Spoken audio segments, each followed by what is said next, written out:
Since time immemorial, the very backbone of every society has been the youth, from taking up arms against the colonial whites to the great inventions to many to enlist. A pleasant day to you all. I'm Kholeka Moyo and I'm all about youth empowerment towards sustainable development. First and foremost, I would like to address an issue that is usually vexed, that is poverty. Poverty is a very serious matter, though ignored.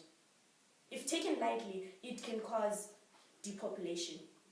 The question is, why struggle in a country as rich as Zimbabwe? With the necessary means and resources, Zimbabwe can flourish in the agricultural sector. If the government was to provide means to the youth in order to increase agricultural production, employment, and create employment while it's providing food for the nation. The government should also provide grants, food parcels to those unemployed and underprivileged. And to keep in mind that Zimbabwe is not only the government, Zimbabwe is us, Zimbabwe is me and you, meaning that we shouldn't wait for government intervention in order to develop our country. That's where philanthropists who are willing to step in for a good cause come in. Step in, help us, help those underprivileged, from those who are privileged. Then, ladies and gentlemen, allow me to introduce the devil, as considered by the older generation. That is technology. Though considered to have destroyed the social and traditional values in society, technology has developed and is still developing other countries worldwide. Why not us? Thanks to the same technology, companies like Telsa are able to manufacture cars that are zero carbon emission. Imagine that. And also because of technology, they are faster and much simpler means of communication and simpler means of gaining information from the net.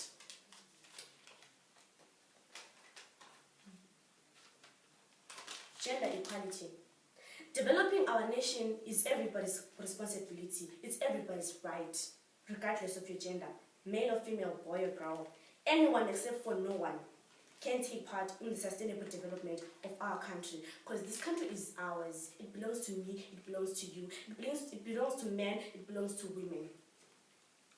Problem is, the older generation does not understand that. They're still stuck in the olden days, where a woman was expected to stay at home and take care of it.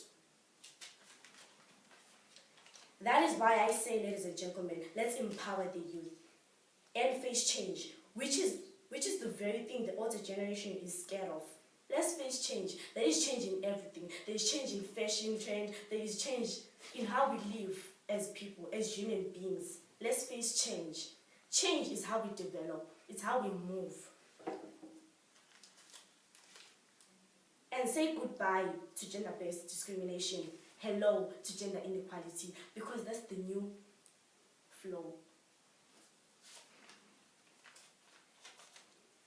And if we want to develop, we have to work with each other, not against each other. We need a strong, fair, and just institution. It is so unfortunate that people who possess power tend to make unkept promises and use violence as a measure of control. By doing so, us, as vulnerable as we are, without any power possessed, are unable to express our emotions, unable to express our views. As I say, ladies and gentlemen, developing our country is ours. It's mine, it's yours. So we have to take part. But due to those who possess power and they inflict violence on us, we will never be able to express our views.